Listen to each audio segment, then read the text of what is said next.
Okay guys, I am going to show you how to finger knit using plastic bag yarn, which I've already prepped using the video that I posted on Blackboard. So I've got one long continuous piece of plastic bag.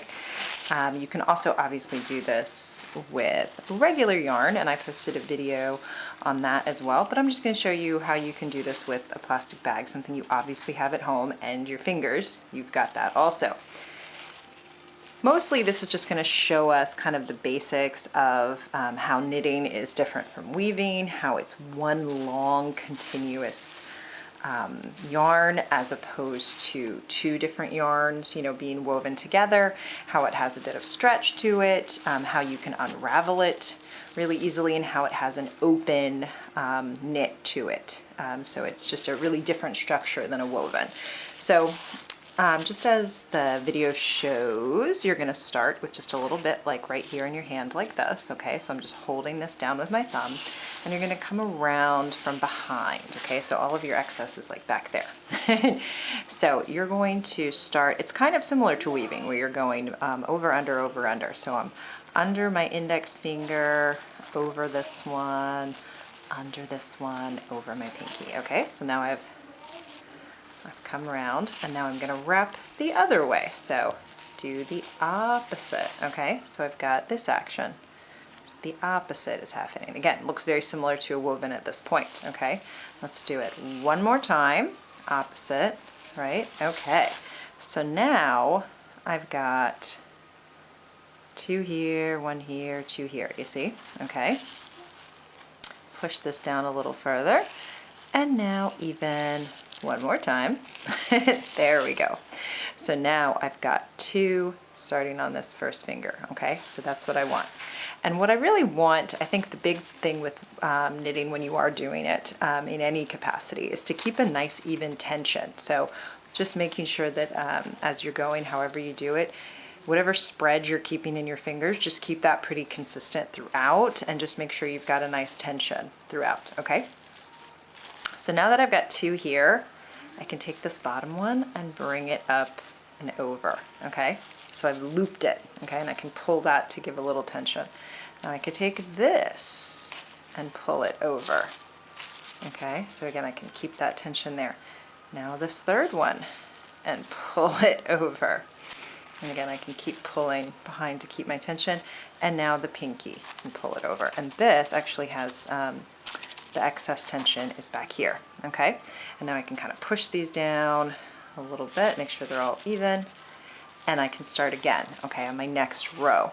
And so I'm always going to start on top of the middle finger. Think about it like that, okay? So I'll pull from back here on top of the middle finger and kind of alternate till I get to this point again, okay, where I've got two on the index finger. And I can pull it over top, some tension, pull it over top, pull it over top, and pull it over top on the pinky. Okay, and I can kind of push these back down and start it again. Over the middle finger and come back through. It's kind of like a motion that once you get it down, I think it'll just feel very natural. But a lot of things like this, for me, I just have to kind of do it to start feeling it. So it basically, once you've got a few rows done, it'll start to kind of come out the back here. And you don't really need to hold on to this tail as much anymore. It's not really doing as much. And the thing I've noticed is just kind of keeping these down so they don't pop right off your fingers, and keeping a nice tension. So again, starting over the middle finger, kind of alternate like that to where we've got two back on the index finger. So what we're going to do is as many of these as we can until we run out of plastic bag, until we accidentally rip the plastic bag, which happened to me the first time I tried this. Definitely the disadvantage of probably knitting, oops, and see if that happens. If it comes back off, it's okay. Just pull it right back into place. And that's the thing with knitting too, like again, it's all one continuous. So if you mess up, you can sort of trace back to where it went awry, if you can, and you can kind of fix it. But what I noticed when I was doing this is definitely the plastic bag is not as strong as regular yarn, as any sort of yarn, right? But this might be similar to if we were, you know, it was a very long time ago and we were maybe knitting with rope or some sort of grass, something like that. Though knitting came about much later, as you probably read in your textbook. Knitting is still relatively new in the grand scheme of humanity and how we make textiles. Okay, just pulling down, trying to get a nice even tension. I've got this little bit of knit going, this little rope that we're kind of making. But I'll just go a little more to kind of show you the gist. And maybe by this point, if you're following along with me, you're feeling like the muscle memory is starting to take over. You just feel it. And you can see how knitting would be kind of relaxing. I don't know. Or when you do it, you can kind of like do it. Whoops. Uh-oh, I popped off my pinky. Let me put that back. And do it while watching TV or something. Definitely has a nice, relaxing, like monotonous rhythm to it. Let's call it that. Let's call it a rhythm. I think I really messed up with that pinky there. I think I lost that. Let's see. There we go.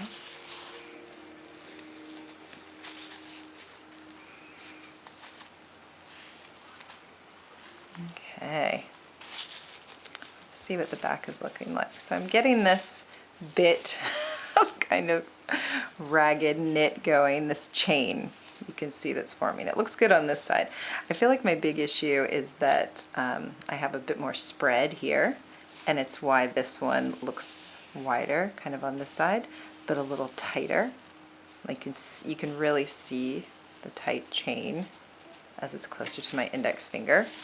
And I think that's what it ends up, whoops, put that in the back, all being about, is like I said, keeping a nice even tension. And again, noting that this is all one continuous yarn. And it makes it weaker in that regard. Because if you break the yarn in any one spot, you've lost the structural integrity of your entire knit project. And that doesn't happen with a woven. You've always got two yarns with a woven, and you could remove one and the textile could still exist. You could pull one singular yarn out. But in the case of knit, whoops, oh, I broke it.